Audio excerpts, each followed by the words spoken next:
తాళివేసిన బంధం ఎపిసోడ్ 24. ఫోటోలో కనిపించిన మూడో వ్యక్తి. వర్షం నెమ్మదిగా తగ్గుతుంది. పాత జాతర మైదానంలో మర్రి చెట్టు కింద నిలబడి ఉన్న అర్జున్, నందిని, రవి ముగ్గురి చూపులు అర్జున్ చేతిలో పాత ఫోటో మీదే నిలిచాయి. ఆ ఫోటోలో చిన్నప్పుడు నందిని, విక్రమ్ ఇంకా మూడో అబ్బాయి అతని ముఖం స్పష్టంగా కనిపిస్తుంది. కానీ ఆ ముఖాన్ని చూసిన వెంటనే అర్జున్ ఎందుకు షాక్ అయ్యాడో నందినికి అర్థం కాలేదు. అర్జున్ గారు, ఎవరైనా? నందిని మెల్లగా అడిగింది. అర్జున్ వెంటనే సమాధానం చెప్పలేదు. ఫోటోను మరొకసారి జాగ్రత్తగా చూశాడు. నేను ఈ అబ్బాయిని ఎక్కడో చూశాను. రవి ఆశ్చర్యంగా అడిగాడు. ఎక్కడా? గుర్తుకు రావటం లేదు. కానీ ఈ ముఖం నాకు కొత్త కాదు. అప్పుడే ఇనుప పెట్టెలు ఉన్న పాత క్యాసెట్పై అర్జున్ చూపు పడింది. దాని మీద తెల్లటి స్టిక్కర్. దానిపై చేతిరాతలో వినాల్సింది నిజం తెలుసుకునేవాళ్ళు కొనేవాళ్ళు మాత్రమే. రవి ఆశ్చర్యంగా అన్నాడు. ఇప్పుడు క్యాసెట్ ప్లేయర్ ఎక్కడ దొరుకుతుంది? అర్జున్ చిరునవ్వు నవ్వాడు. దొరుకుతుంది. ముందు ఈ ఫోటో కంటే ఇందులో ఏముందో తెలుసుకోవాలి. ఇదే సమయంలో దూరంగా నిలబడి వాళ్ళని గమనిస్తున్న వ్యక్తి బైనాక్యులర్ ఎందుకు దించాడు. సార్, వాళ్ళు క్యాసెట్ కూడా తీసుకున్నారు. అవతల నుండి ప్రశాంతమైన స్వరం. అది వాళ్ళ చేతికి చేరాలనే నేనే కోరుకున్నాను. కానీ అందులో నిజం వినేలోపు వాళ్ళ జీవితాల్లో ఇంకొక తుఫాను వస్తుంది. ఇంటికి తిరిగి సీతమ్మ తలుపు దగ్గరే ఎదురు చూస్తుంది. నందినిని చూడగానే బంగారం, బాగున్నావా అని ప్రేమగా అడిగింది. నందిని చిరునవ్వుతో నేను బాగానే ఉన్నాను బామ్మ అంది. కానీ ఆమె కళ్ళల్లో దాగిన ఆందోళన సీతమ్మ కనిపెట్టేసింది. రాత్రి భోజనం సమయంలో ఎప్పటిలాగే అందరూ కలిసి కూర్చున్నారు. కానీ ఈరోజు పెద్దగా ఎవరూ మాట్లాడలేదు. నిశ్శబ్దాన్ని చెరిపేస్తూ సీతమ్మ నవ్వుతూ అంది. అర్జున్, నందిని, మీ ఇద్దరు ఇంత సీరియస్గా ఉంటే ఈ ఇంటి నవ్వులు కూడా తగ్గిపోతాయి. ఆ మాట విన్న నందిని బలవంతంగా నవ్వింది. అర్జున్ మాత్రం ఆమె మనసును మార్చాలని నిర్ణయించుకున్నాడు. భోజనం అయిపోయాక ఇంటి మేడపై చల్లని గాలి వేస్తుంది. ఆకాశం నిండా నక్షత్రాలు. అర్జున్ 2 కప్పులతో వేడివేడి టీతో వచ్చాడు. మేడం, మీకోసం స్పెషల్ టీ. నందిని చిన్నగా నవ్వింది. మీరు ఎప్పటి నుండి టీ కూడా చేయడం మొదలుపెట్టారు? నా భార్య కోసం భర్త ఏదైనా నేర్చుకుంటాడు. ఆ మాటకు నందిని మనసారా నవ్వింది. చాలా రోజుల తర్వాత ఆమె నవ్వు నిజమైనదిగా అనిపించింది. కొన్ని క్షణాలు ఇద్దరు మౌనంగా ఆకాశాన్ని చూస్తూ నిలబడ్డారు. అర్జున్ గారు, ఒకవేళ నా గతం గురించి ఏదైనా భయంకరమైన విషయం తెలిసినా మీరు మారిపోతారా? అర్జున్ ఆమె వైపు తిరిగి నెమ్మదిగా అన్నాడు. మనిషికి అతని గతం నిర్ణయించదు నందు. అతను ఈరోజు ఎలా ఉన్నాడో అదే నిర్ణయిస్తుంది. నాకు తెలిసిన నందిని మనసు బంగారం. మిగతావన్నీ మనిద్దరం కలిసి ఎదుర్కొందాం. నందిని కళ్ళల్లో నీళ్లు మెరిశాయి ఆ మాటకు.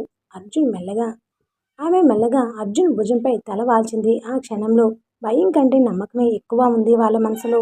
అదే సమయంలో పట్టణం బయట ఒక పాత ఇంట్లో అపరిచితుడు టేబుల్పై ఉన్న మరో ఫైల్ తెరిచాడు. దాని మీద అక్షరాలతో అర్జున్ కాన్ఫిడెన్షియల్ అని రాసి ఉంది. అతను మొదటి పేజీ తెరిచి చిరునవ్వు నవ్వాడు. ఇప్పటి వరకు వాళ్ళు నందిని గతాన్ని వెతికారు. ఇక నుండి అర్జున్ గతమే వాళ్ళని వెతుక్కుంటూ వస్తుంది. అదే రాత్రి అర్జున్ ఫోన్కు ఒక గుర్తు తెలియని నెంబర్ నుండి వీడియో వచ్చింది. ఆ వీడియో ఓపెన్ చేయగానే అందులో కనిపించిన వ్యక్తిని చూసి అర్జున్ చేతిలోని ఫోన్ కింద పడిపోయింది. నందిని ఉలిక్కిపడి అడిగింది, ఎవరు?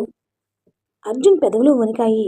ఇది అసాధ్యం అని ఒక్కసారిగా గట్టిగా అన్నాడు. దాంతో అయోమయంలో ఉండిపోయింది నందిని.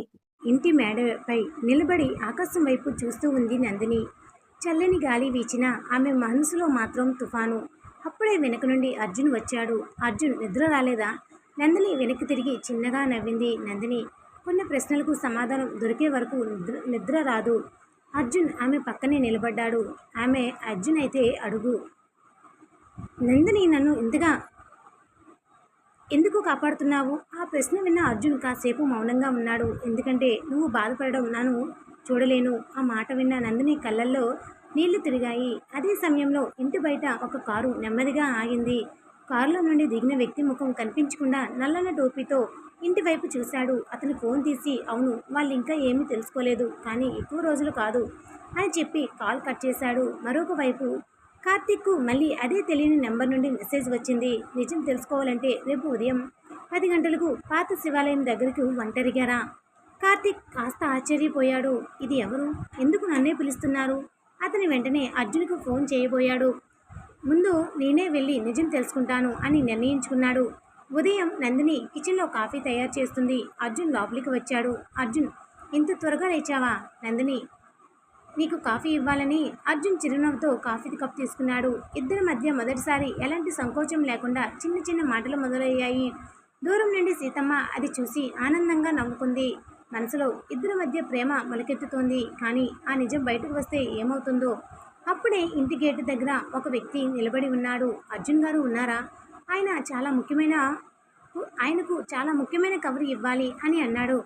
అర్జున్ ఆ కవర్ తెరిచి చూడగానే అందులో ఉన్న ఒక పాత ఫోటో, దాని వెనుక ఒక వాక్యం మాత్రమే ఉంది. నీ గతం ఇప్పుడు తిరిగి వచ్చింది. అర్జున్ ముఖం ఒక్కసారిగా ఆ మాట వినగానే మారిపోయింది. రాత్రి ఇంటి డాబాపై ఆకాశంలో నిండు చంద్రుడు. నందిని ఒంటరిగా నిలబడి ఉంది. చేతిలో అర్జున్ ఇచ్చిన వాచ్. దాన్ని చూస్తూ చిన్నగా నవ్వుకుంది. అప్పుడే వెనుక నుండి అర్జున్ వచ్చాడు. ఇంకా నిద్రపోలేదా నందిని? నందిని వెనక్కి తిరిగి చూసింది. నిద్ర రావటం లేదు. కొద్దిసేపు ఇద్దరి మధ్య నిశ్శబ్దం. అర్జున్ ఏదైనా మనసులో ఉందా? ఒక విషయం అడగాలనిపిస్తుంది అని అంటుంది అర్జున్తో. అడుగు అని అర్జున్ అంటాడు. నందిని వెంటనే, నన్ను మొదటిసారి చూసిన రోజు ఏమనిపించింది? అర్జున్ చిన్నగా నవ్వాడు. నిజం చెప్పాలా నందిని? నందిని తల ఊపింది. చాలా మొండిగా ఉంటుందని అనుకున్నాను. నందిని ఆశ్చర్యంగా చూసింది. అంతేనా? కానీ ఆ మొండితనం వెనుక మంచి మనసుందని తర్వాత తెలిసింది. నందిని ఆ మాటకు నవ్వింది. మీరు కూడా చాలా సీరియస్ అనుకున్నాను. అంటే ఇప్పుడు? నందిని ఇప్పుడు అంత భయంకరంగా అనిపించటం లేదు. ఇద్దరూ నవ్వుకున్నారు ఆ మాటకి. అదే సమయంలో కింద అంతస్తులో శ్రావణి తన ఫోన్లో వచ్చిన ఫోటోను మళ్ళీ చూస్తుంది. నందిని చేతికి అర్జున్ పెట్టిన వాచ్. ఆమె కోపంతో ఫోన్ గట్టిగా పట్టుకుంది. శ్రావణి మనసులో ఇద్దరు ఇంత దగ్గర అవుతున్నారా? నేను చూస్తూ ఊరుకోను. అప్పుడే ఆమె ఫోన్ మోగింది. ఇది తెలియని నెంబర్. రేపు ఉదయం 10 గంటలకు పాత గోదాం దగ్గరకు రా. నందిని గురించి నిజం చెప్తాను. శ్రావణి కళ్ళలో ఆసక్తి, అనుమానం రెండూ కనిపించాయి. మరుసటి ఉదయం సీతమ్మ దేవుడికి హారతి ఇస్తుంది. అందరూ టిఫిన్ దగ్గర కూర్చారు. ఇంట్లో చాలా రోజుల తర్వాత మనసులో నవ్వులు వినిపిస్తున్నాయి. సీతమ్మ అందంగా ఆనందంగా అందరినీ చూస్తుంది. ఇప్పుడు ఎలా కలిసి ఉండాలి, ఇలా ఎప్పుడు కూడా కలిసి ఉండాలి అని సీతమ్మ అనుకుంటుంది. అందరూ నవ్వారు. కానీ అర్జున్ ఫోన్ మోగింది. రవి కాల్. అర్జున్ బయటికి వెళ్ళి లిఫ్ట్ చేశాడు. అర్జున్, నిన్న కార్తీక్ మెసేజ్ పంపిన నెంబర్ దొరికింది. అర్జున్ ముఖం ఒక్కసారిగా మారిపోయింది. ఎవరిది? ఆ నెంబర్ శ్రావణి తరచూ మాట్లాడే వ్యక్తిదే. అర్జున్ ఆశ్చర్యపోయాడు. అంటే ఇదంతా ప్లాన్ చేసిందా? రవి ఇంకా పూర్తిగా చెప్పలేదు. కానీ జాగ్రత్తగా ఉండు. ఇక పాత గోదాం. శ్రావణి అక్కడ చేరుకుంది. చుట్టూ ఎవరూ లేరు. కొద్దిసేపటి తర్వాత ఆ వ్యక్తి ముందుగా వచ్చాడు. అతని ముఖం స్పష్టంగా కనిపించడం లేదు. నందిని గురించి తెలుసుకోవాలనుకుంటున్నావా? అవును. ఆ వ్యక్తి ఆమె ఫైల్ ముందుకు పెట్టాడు. ఆ వ్యక్తి ఇందులో ఉన్నది బయటపడితే అర్జున్, నందిని జీవితాలు ఇద్దరివి మారిపోతాయి. శ్రావణి ఆ ఫైల్ తెరవబోతుండగా వెనక నుండి ఒక గంభీరమైన స్వరం వినిపించింది. ఆ ఫైల్ ఓపెన్ చేయకు. శ్రావణి ఒక్కసారిగా వెనక్కి తిరిగి ఉంది. అక్కడ నిలబడి ఉన్న వ్యక్తిని చూసి ఆమె కళ్ళల్లో భయం కనిపించింది.